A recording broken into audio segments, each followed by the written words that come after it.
The candidates are all going to speak. They each have 10-minute period uninterrupted. There's no engaging of opponents' opinions. They're speaking their opinions and what their solutions are. I'll be providing a card at 3 minutes, 1 minute, and when your time is up. After all of the candidates have their 10-minute speaking time, we'll have the question and answer period. Candidate responses are limited to 1 minute per question. He sent his able colleague, Mike Morosi, who will speak for Dan. Michael?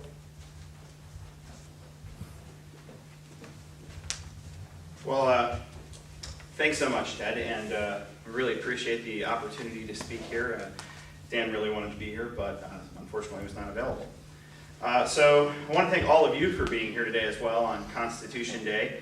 And I want to thank Ted again for setting up this event. We're grateful for all of the grassroots organizations across this congressional district who have invited all of the candidates to speak. And these forums are outstanding opportunities to share our views on a range of different issues. You know, I'm not running for office, but I'm here to speak for someone who is. Dan Lamb is a good friend of mine. I got to know him as we served together on the staff of our retiring Congressman Maurice Hinchey. Over the past few years, I've had a front row seat to see just how Dan operates, and I can tell you that I believe without a shred of doubt that he is absolutely the person we need, representing the 22nd Congressional District in Congress.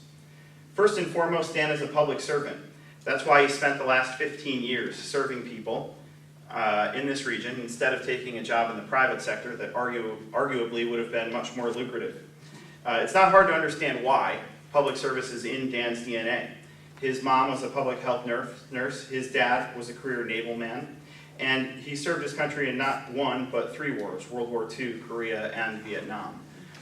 That's why Dan has a deep and abiding respect for those who wish to serve their country, and that includes our political leaders, people like Congressman Richard Hanna, people like Mike Kaczynski, all of these honorable people here today who are sharing their viewpoints on the issues that matter. And I don't care who you are, if you're a Republican, a Democrat, or a Tea Party patriot, and you're willing to endure today's political climate, you probably deserve a round of applause. And if we could give that to everybody, I think that would be outstanding. Being from a military family, Dan's commitment to veterans runs deep. Working for Congressman Hinchey, he was constantly fighting to ensure that veterans in this community receive the benefits they had earned in the line of duty. And that's also why, in this campaign for Congress, he's pledged to never vote for a single budget that cuts veterans' benefits by one single solitary dime. And that's a commitment you can believe he'll keep as a member of Congress. Here's something else that I think we can all agree on. Washington has become completely dysfunctional. It seems like the only thing that Democrats, Republicans, and the Tea Party can agree on is that they can't agree. Our system is just fundamentally broken. This is the least productive Congress in the history of the United States, and it has the opinion approval rating to show for it. This region has a good reason to be angry with Washington. We absolutely do. The Southern Tier, over the past 3 decades, has been the victim of bad policies that have allowed the exportation of U.S. manufacturing jobs abroad. And while some voted for laws like NAFTA and CAFTA, which sent those jobs abroad, and while some refused to stand up to protect this country from currency manipulation in China, Dan and Congressman Hinchey and other Democrats have stood firm and said, we need to crack down on these illegal trade practices. They said that it's time for a change that encourages us to build things in America again. It's time to stop exporting our jobs and start exporting our products instead. And you can bet that that will be Dan's second priority if he is elected. We should also be angry that Washington has failed to arrive at a consensus when it comes to how we address Medicare and Social Security. Dan stands against the privatization plan that was proposed for Social Security. That's something that, if it had been implemented prior to the 2008 economic collapse, we would have had a great calamity in terms of how we dealt with Social Security moving forward. So that's something he opposes.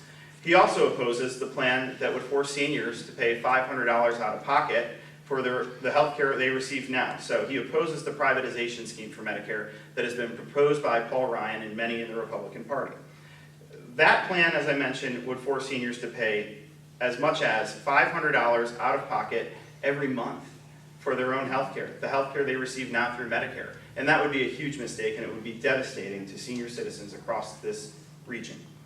You know, there's a diner in town that I've been eating at for the last 10 or 15 years. I grew up here in Binghamton, and I'm proud to say that I'm a West Sider.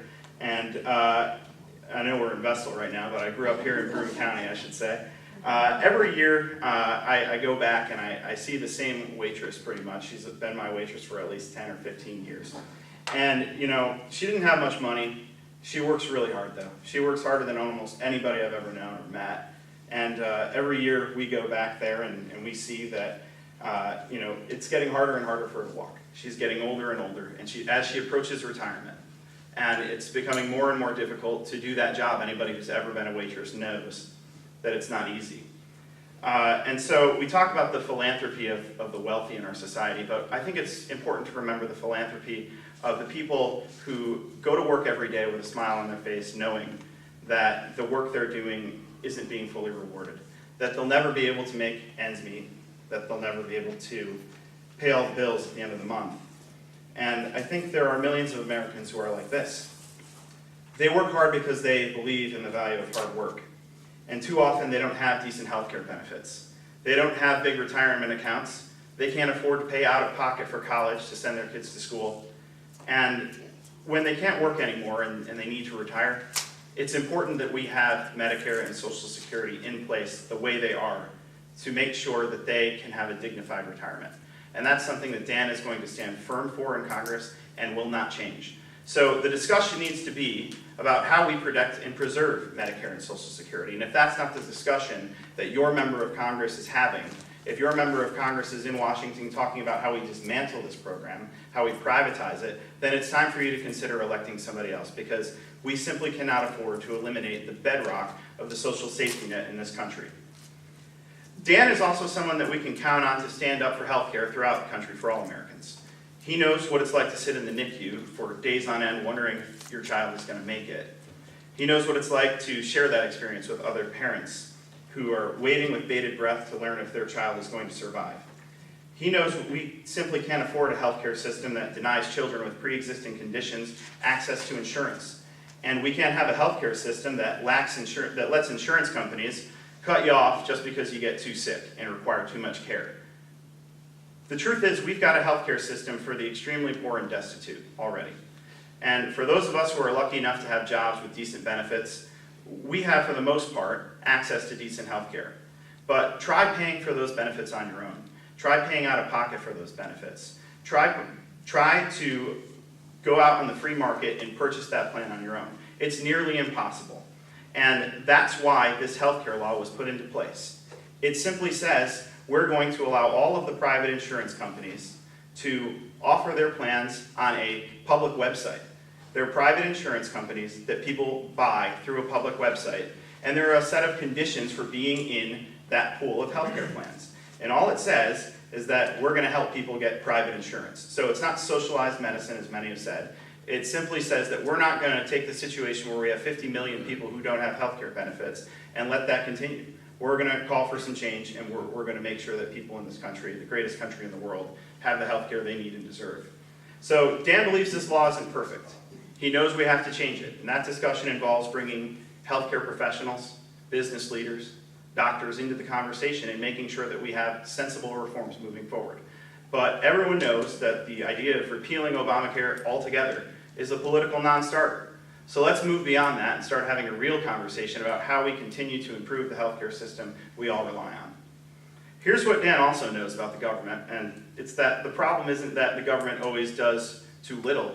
It's also that sometimes the government does a little too much. So let me give you an example of that. There is a group up in the northern part of the new 22nd Congressional District, and they're trying to build a nanotechnology center. Now, they've crossed all the T's and dotted all the I's, and they've got an excellent plan to move forward. But that plan can't move forward right now because it is mired in bureaucratic red tape at the Army Corps of Engineers. Now, you don't have to be a Democrat, you don't have to be a Republican to agree that this project should move forward. In fact, Mike Arcuri, our former representative, supports it. So does the governor, and so do both of our Democratic senators. In fact, so does Congressman Richard Hanna. But what I can tell you is that Dan Lamb is also going to be somebody who works to cut through bureaucratic red tape. And I know that because I've seen him do it. Working for Congressman Hinchey, he's continually worked with local businesses. He's continually worked with local community organizations to make sure that they're receiving the best out of their federal government. And you can be sure that he's seen every example of government bureaucracy and red tape that's out there, and he's going to be the type of guy who cuts through it. So you don't have to be a conservative to believe that unnecessarily burdensome rules and government waste should be eliminated. And you don't have to be a liberal to understand that we need a strong social safety net and we need to protect our environment, public health, and our economy. But here's the bottom line. Dan is in this fight for the right reasons, and he's the right person for the job. He's a good man, and those of you who have worked with him know that to be true.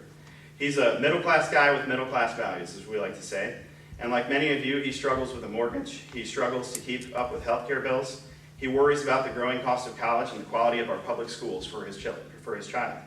He wants to make sure that the water we drink and the air we breathe is safe, and that our environment is protected for future generations. And he knows that the federal government just isn't getting the job done right now, and that's why he's running for Congress, and I hope you'll support him. Thanks so much for being here.